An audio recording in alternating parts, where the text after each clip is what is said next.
Ethan, you want to kick us off? Yeah. Hey, Courtney, good to talk with you. Before we dive into just each of these individual players that you signed, I just want to get your thoughts on overall the class that y'all were able to assemble this year. Oh, I mean, we're really thrilled by this class. We just feel like we have such versatile, dynamic athletes, and beyond that, they just fit our culture really well. And so we're excited. It feels like we've been waiting for them to sign for forever. Um, and it just fit I mean, it just felt like it fit so perfectly from the time we, started recruiting them to the time they said yes. And so really cool day for us. Yeah, and then I'd like to just go through each of them individually, and maybe get kind of what you think they bring to the table, both on the field and then just as the people that they are. Um, well, I'll start with Ava Hodo. She's a catcher corner from Alabama. She's a winner. The teams she plays on, they find a way to win. She's from the Thunderbolts organization. She and Katie King. She has a gun behind the plate. She just does such a good job catching behind the plate, and she has a powerful bat. She's been ranked 1 in the class. I don't know where she's ends up falling in the class, but she is a very great athlete. Katie King's her high school and travel ball teammate. She is a middle that makes things just look easy. She has such good instincts. She has so many tools, and then she's a lefty bat that is just really hard to put away. She has a free spirit. She's really fun. She's just really lighthearted. And they just fit our culture so well. Skylar Sterritz from Sheridan, Arkansas. She's really fast, kind of a raw athlete. She's also she's a track. She runs track for her high school also. So just really, really quick. I think back-to-back years now, she's won the home-to-home competition and overhand throwing velo competition at the national tournament, Alliance Nationals, back-to-back now. So that's pretty exciting. Anytime we get to keep someone from Arkansas home, it's exciting for us and just our fans of just them embracing her. Mia Johnson is kind of like a quiet assassin. She's just so even keel. She's very soft spoken, and she swings a big bat. She is a powerful bat. She plays for Georgia Impact, and she hits right in the middle of the order. They're really, really strong travel ball team, and she hits right in the middle of the order. So we're excited to get her here. And then Macy DeRoboaz, she's just a versatile athlete. She plays for the Impact organization out of Texas, but she is from Mississippi. I think the cool connection is her mom was the first coach here. So she started the program at Arkansas, and I grew up watching her. So her mom played at Fresno State. My sister too is All-American at Fresno State. And so it's just a really cool moment to get to bring Macy home and have her be a hog. But she can kind of do a little bit of everything on the field. And all 5 of them, they're just incredible humans, really great athletes. But they're just really driven. Their work ethic, everything. It's exactly what you want as a coach. I'll turn it over to somebody else. All right, Thomas, we'll go to you and then we'll go to Kyle. Hey, Coach. First off, appreciate you taking the time. Mhm. We're from Alabama. Just talk a little bit about kind of getting the process of getting these 2 Orange Beach players here, and how much recruiting did Katie do to get Ava on board with you guys? Well, I don't know. You'll have to ask them. I think they kind of worked each other. But we brought him here early for a camp, and that was before Katie, I think, was even at Orange Beach. So they played for the Thunderbolts. They were on the same travel ball team. Just really worked hard to get him here to give us a chance for a camp. And we just clicked right away. Both of them and us, like just how we do things, how they do things. we clicked really, really easily, really seamlessly. And so for us, it was just, it just felt right. I don't know who had to work on the other one more. I know Katie committed before Ava did. I think their hearts were both here before they started their process. For Katie, she went on a visit and then she was just kind of like, I don't know why I'm going to keep going on these visits. I want to go to Arkansas. And so for me, I got usually it's the text of death where it's like, hey, Coach D, do you have a minute? And I was like, man, really? After one visit, she called and she said, I don't want to take any more visits. I want to be a Razorback. And I was floored. Like very few things surprise me anymore. That one floored me. And then Ava did all her visits and we were her last visit. And so I guess Katie had to work Ava, but I think early Ava had to kind of work Katie. So I think they kind of worked each other enough. So really excited. Coach, I've got another Katie and Ava question. I think one thing that's pretty phenomenal about them, they've started at a varsity level since 7th grade, and not just started at a varsity level, but been, batting 500, winning state championships, going to state championships, on top of playing for the Thunderbolts, another great organization that you talked about. Talk about that experience that they're bringing in. You get a lot of 4-year starters, I know, that come into college, but it's not very often that you get some with this much experience, particularly coming from the varsity level. Yeah, well, they're incredibly talented. They're elite at what they do. So yeah, the fact that they were doing that at 7th grade, I don't think I knew that, but I'm not surprised by it. And they're winners. They're known winners. Their teams win. They're driving that. They're right at the forefront of those teams, leading those teams, and doing whatever they need to. I know, like with Katie, she's more of a shortstop, but when we were recruiting her, when she was at Orange Beach, the first year she was there, she played third base. And Daigle, who's a Auburn commit, she was playing shortstop. So Katie's, they're team players. They'll do whatever. But yeah, it doesn't surprise me at all that they're elite at what they do. They're really, really good. And I'm not trying to put the cart before the horse, but do you plan on with Reagan, graduating after this year, and Skylar, you're talking about her speed. I know she's played mostly infield, particularly in travel and with Sheridan, but do you maybe think about looking at her in the outfield just with how fast she is? Yeah, absolutely. I don't think anything's off the table with any of our players that come in. It's always just trying to figure out the right pieces, the right combination. We definitely have mentioned wanting to see Skylar run it down in the outfield because she's so quick. But she also is really great in the infield. And so it's just going to be figuring out. We have a lot of outfielders right now that are, kind of right behind Reagan Johnson that are going to be wanting their chance too. And so it's going to be a fun problem to solve. I'll tell you that, but we're going to look at her at everything.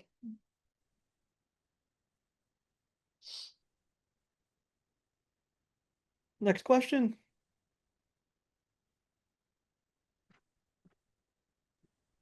Eric? Coach, I'm curious, when was the turning point for the program? Because we've talked about when you got here and, how you had to build the program from up. When was the turning point when you realized, hey, we can get any kid in the country over anybody, any program? That now, like you're doing now, whereas, maybe when you got there, you were only certain kids that you knew you couldn't get because you kind of had to build it up first. When was that turning point? Very good question. I've literally never been asked that, Eric. I like when you ask me those ones from, out in left field. I don't know exactly when that turning point was. I would say it was probably around 21, 22 in there. I think we had won a couple SEC championships. We had established ourselves as a consistent contender up in the top of our conference. And I think that's when we kind of shifted, early. We made our living on the ones that fell through the cracks or had a chip on their shoulder. And then we dabble in getting in those big conversations. And so I think probably around then, we had some big recruits that came in right before our freshman class last year. But I'll tell you, that's, getting Ella and Cam and Ash you know, we worked hard to get some of those top out of Texas, and it took us 6 or 7 years to top ones. And so we just stayed persistent there. But I would say right around then, that 2 to 3 year run where maybe you win one, you don't win the others, but you know, you're in the right conversations, and you win one of those top kids, it changes everything. And so we feel like we may as well throw our hat in the ring for any of them, you know? Yeah, rightfully so. You've had success getting them. That's why They wouldn't love us. They just have to give us a chance, Eric. right. Has your pitch or approach, not pitch, because I mean the message is always the same. Come to Arkansas. This is why you need to come to our program, etc. But have you had to tweak some things over the years from compared to, hey, come here, help us build this, to, hey, let's come here now and we can win a national championship, I would imagine. Is there any subtle differences, any changes, or is it pretty much the same, big consistent across the board? Yeah, I think there's some things that we're consistent with, and yeah, our pitch has changed because we're a different program than we were early. And other than media always reminding everybody that we weren't very good a decade ago, these recruits don't know that. They don't know that because the Arkansas they know has been the Arkansas of the last 6 or 7 years, which has been a contender. We've competed in the best conference. We've won the best conference. We're knocking on the door to do some, like we compete with the best. But we are reminded all the time that, 10 years ago, 11 years ago, we were an afterthought in the softball world. And so, yes, our pitch has changed. I still think that, we still recruit. I don't know that now we're starting to get into the recruits that actually watched us when they were younger, grew up watching this product and said, I want to be there.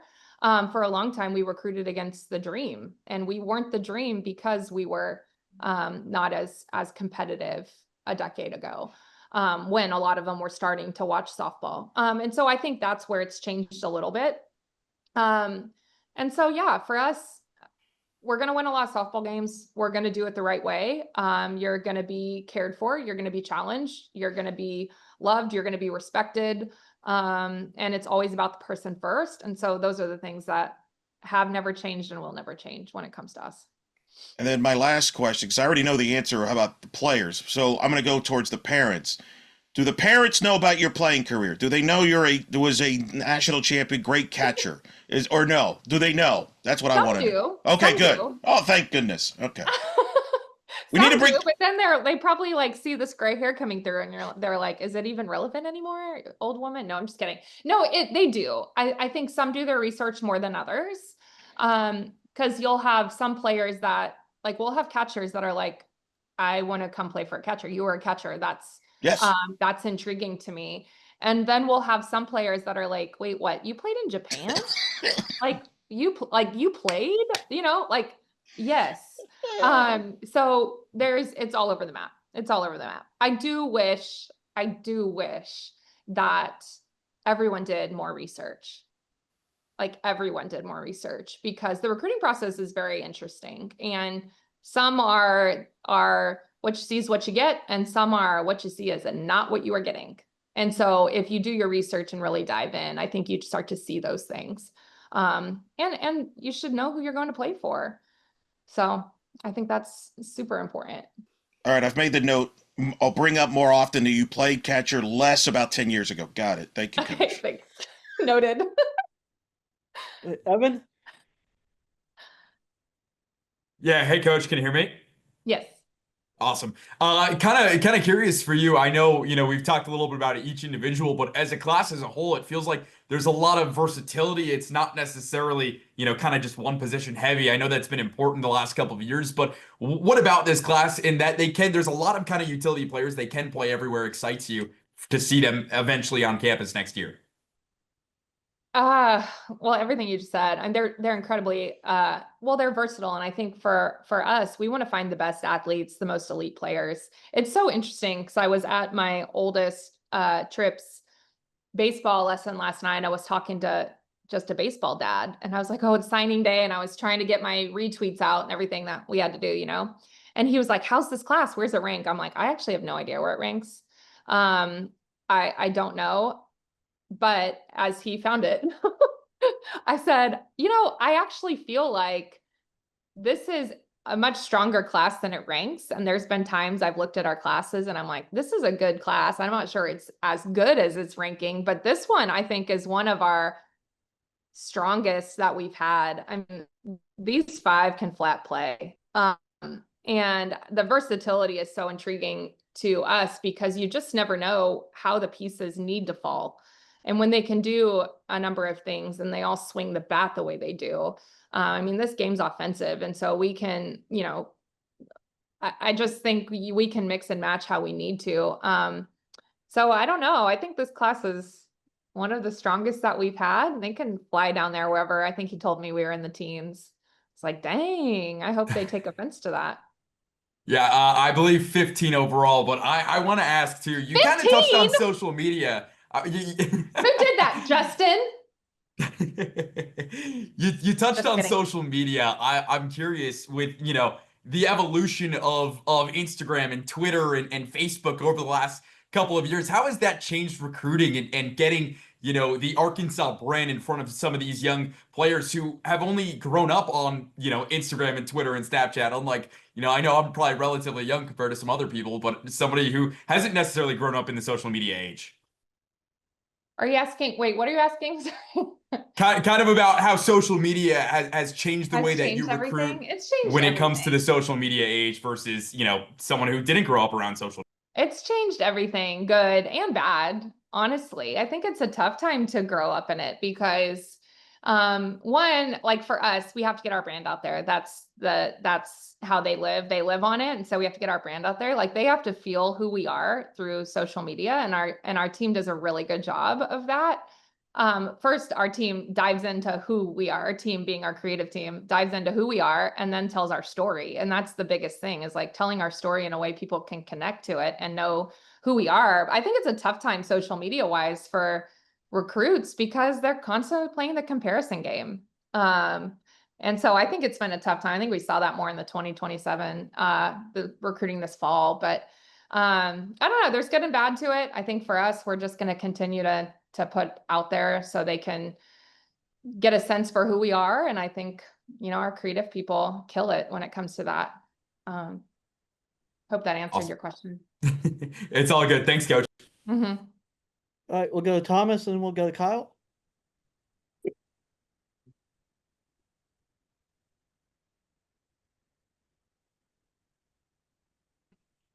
Can you hear us, Thomas?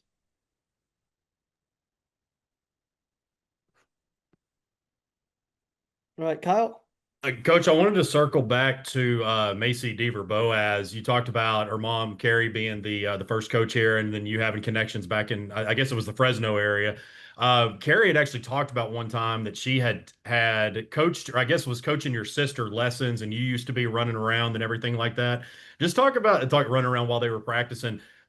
Just talk about the full circle moment that is, not just for you to be coaching her daughter, but halfway across the country from where you once knew her.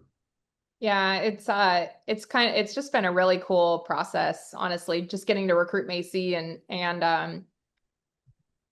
get to, make her a Razorback is really huge. But even early, it's just having Carrie here and talking to our team, just about how things have changed, just how, Arkansas was when she started the program, and then talking about, like, I grew up watching Carrie pitch at Fresno State. And it's interesting because Carrie was such a competitor, and Fresno State back in their prime, they had elite pitching, and their pitching was just so competitive. And so it went from Carrie Deaver, I believe, and Eric, maybe you can help me with this. I believe it went Carrie Deaver to Maureen Brady, who's Maya Brady's mom and Tom Brady's sister, to my sister, Amanda Scott, and Margie Wright just had things rolling there. But she not only had elite talent and competitors, they just kind of, to keep it, PG on here, they just had an edge to them that they were just you just wanted to watch them. They just played at such an elite level. And so it was cool. I went to camps growing up at Fresno State. My sister got to watch my sister there. And so then Carrie started the program here. One of my good friends was on her staff. You know, it's just, there's so many connections. And so even Julie Kane, who works in our department, she was a athletic trainer for Carrie when she was here, and now she's in administration. She works at our program, and she just signed off on Macy's paperwork, and she's like, that was a full circle moment for me. So there's just so many cool things, so many cool connections. I could go on and on. It's really, really cool to get to bring Macy home.